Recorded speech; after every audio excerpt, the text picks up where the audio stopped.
Hey, I think I'm live. I think I am. Holy crap. Yes, I'm doing something new today.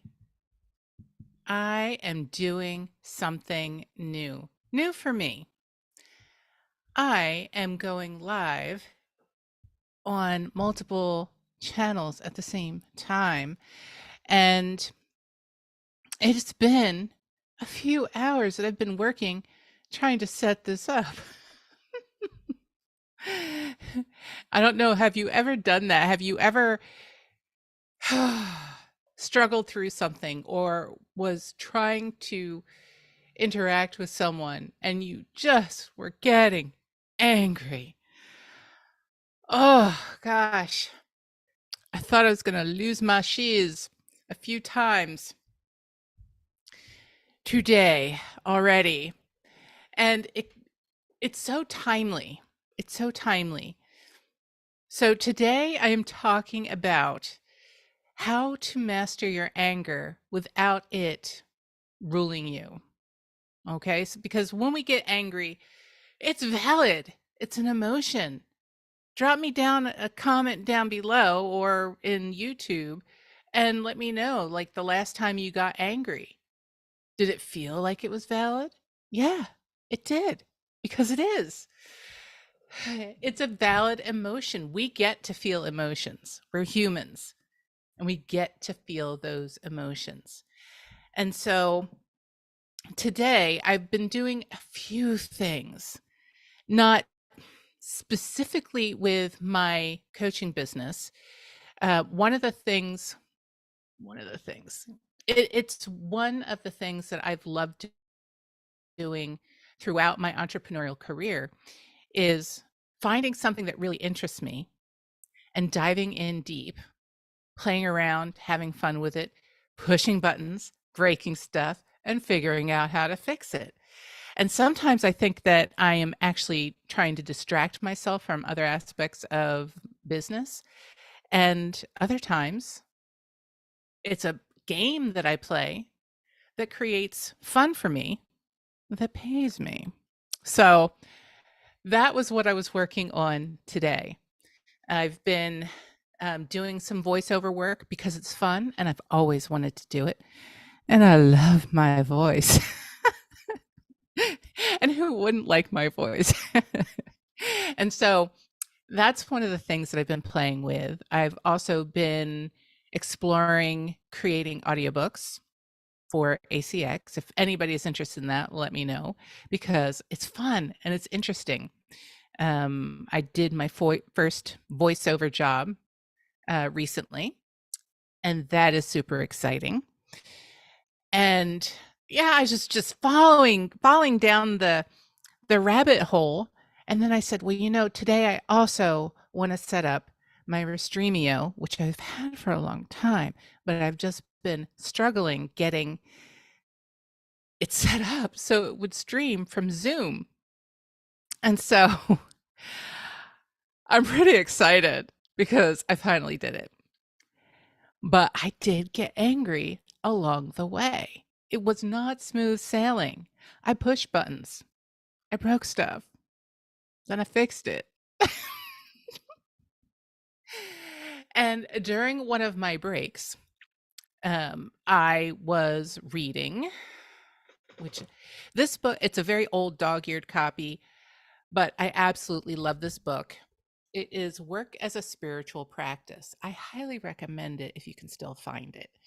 But one of the things that I was reading in there, because I took an excerpt from that book to read as a sample for ACX for audiobook auditions, and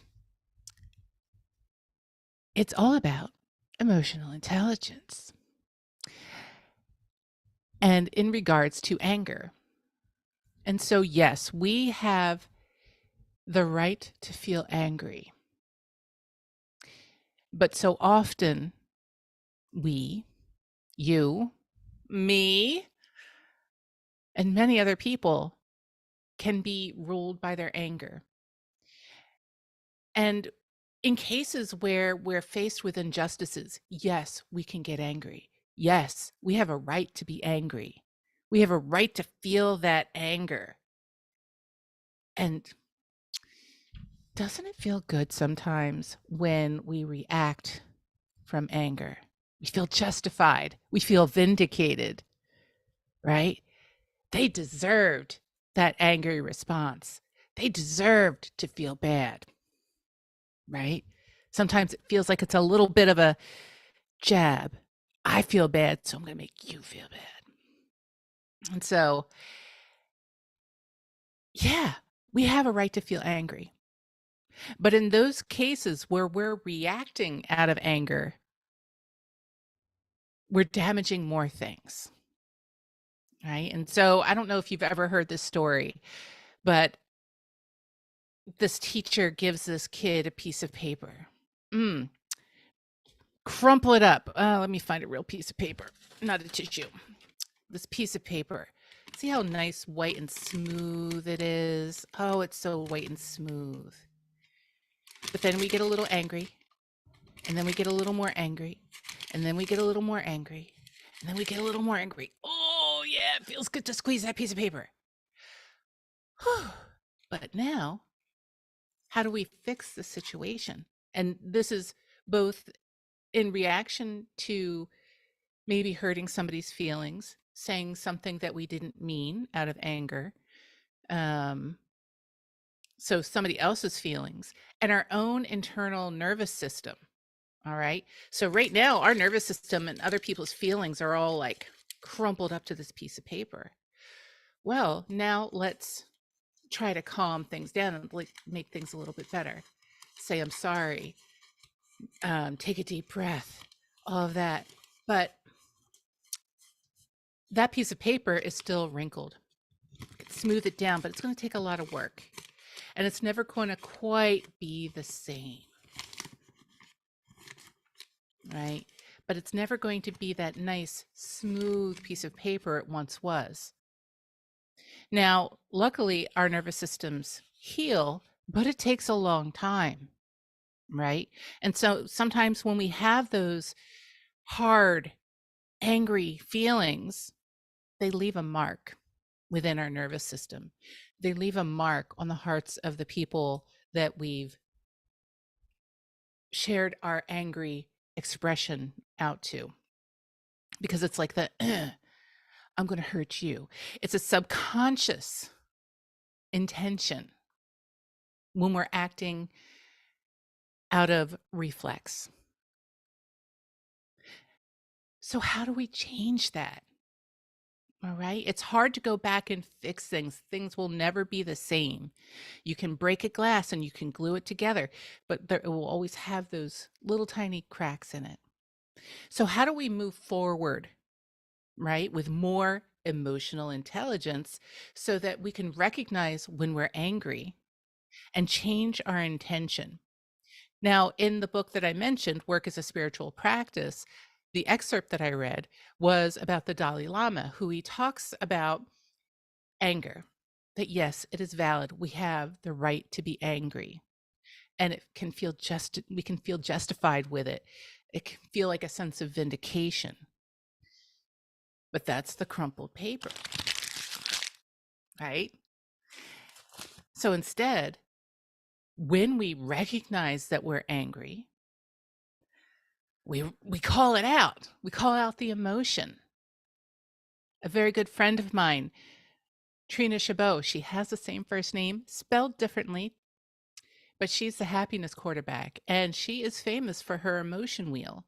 And I love that emotion wheel because when you name the emotion, in this case, we're talking about anger, you recognize, whew, I'm feeling angry.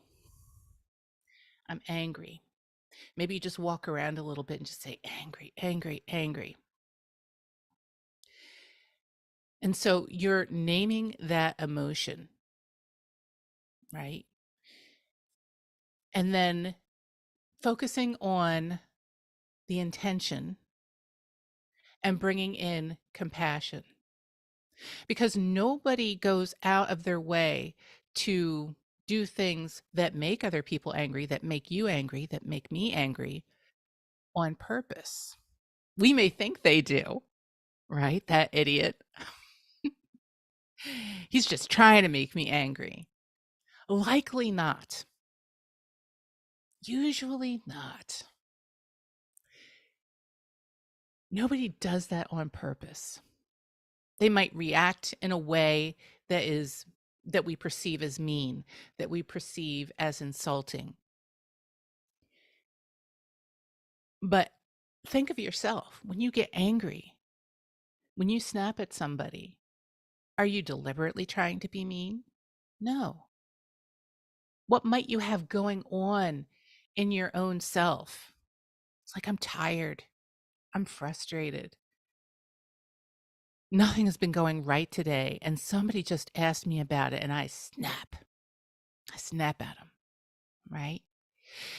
So, what would it be like to give ourselves that compassion? Because we always have to give it to ourselves first so that we know what it feels like. To give ourselves that self compassion. And then think of the other person and send compassion their way. Compassion is not forgiveness. When we forgive somebody, and it has to be more than just, oh, I forgive you, because otherwise the anger is still there. The forgiveness is I forgive you. I'm not going to forget it, but I forgive you. We just let it go for now, right?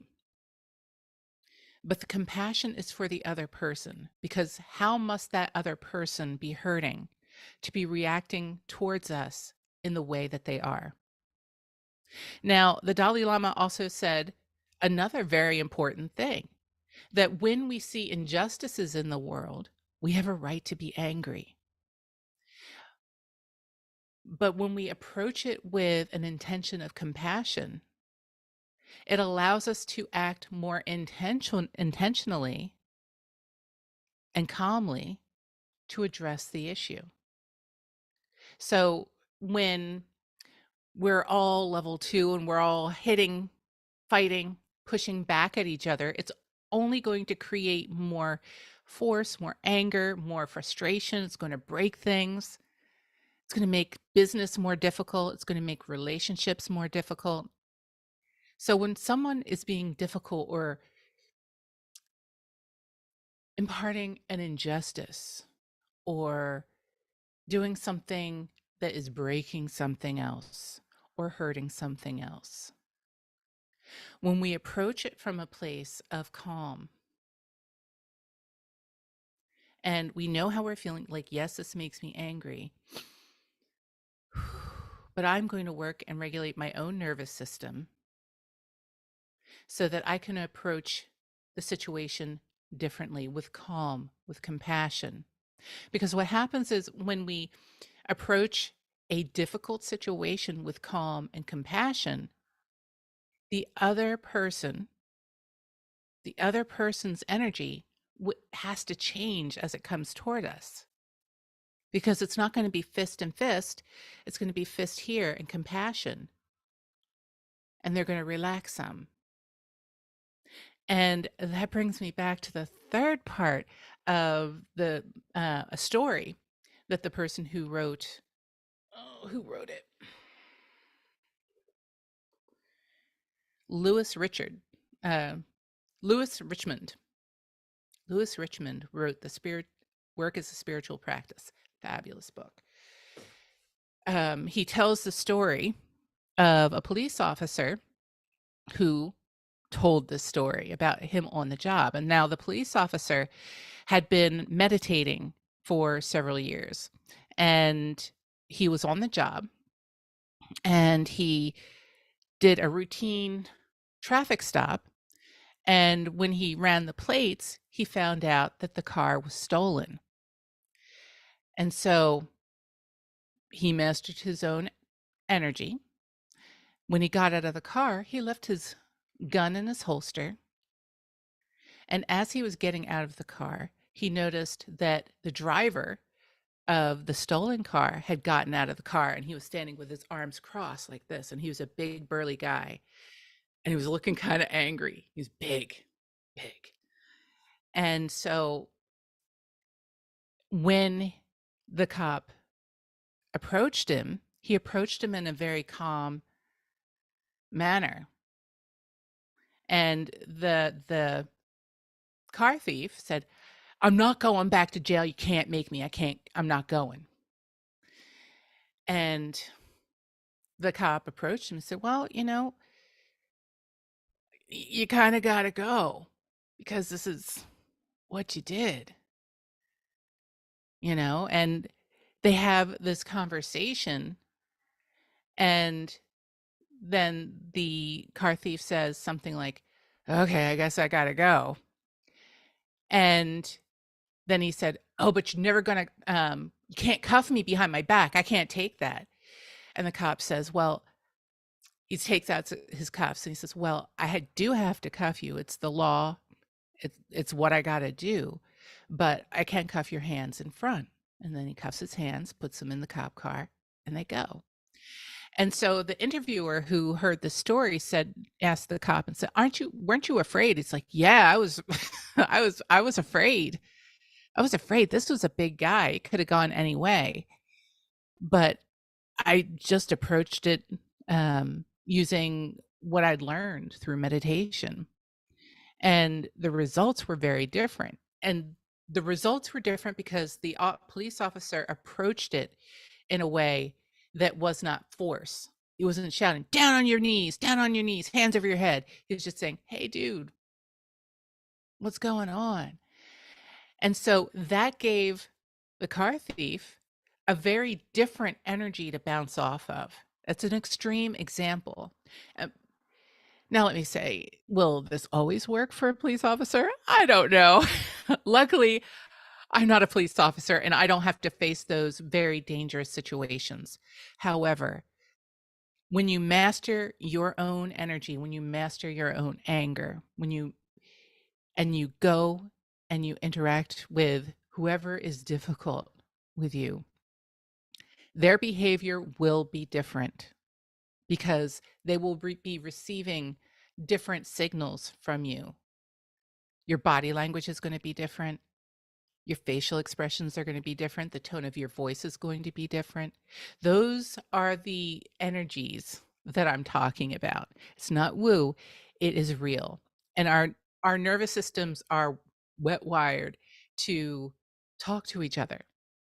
All right, that's the wireless, our wireless signals.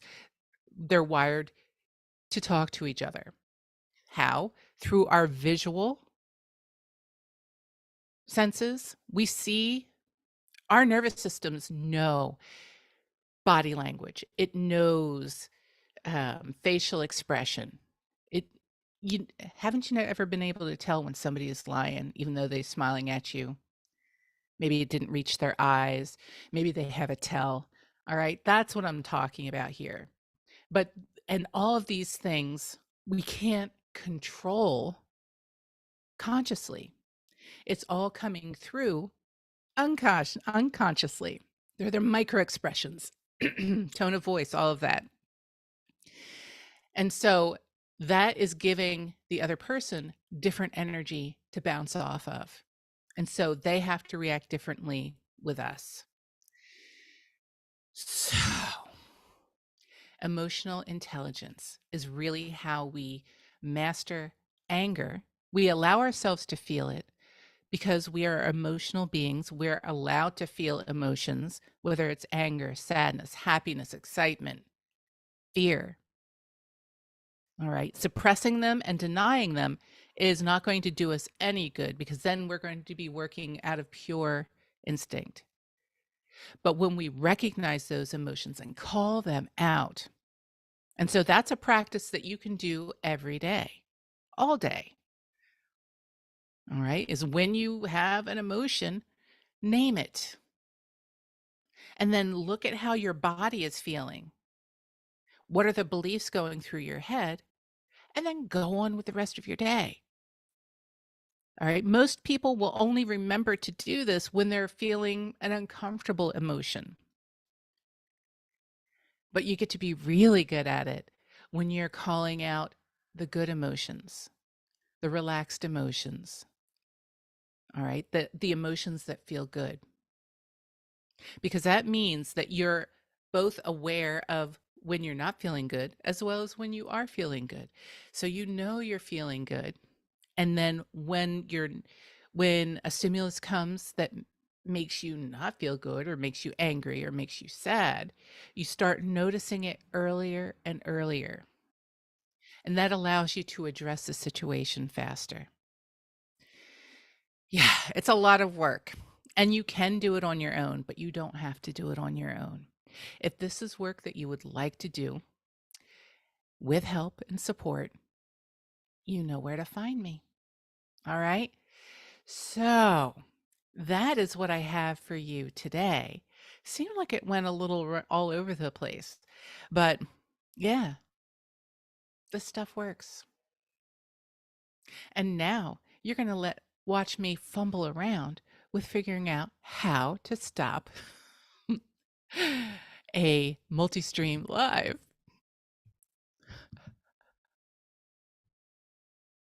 Have a great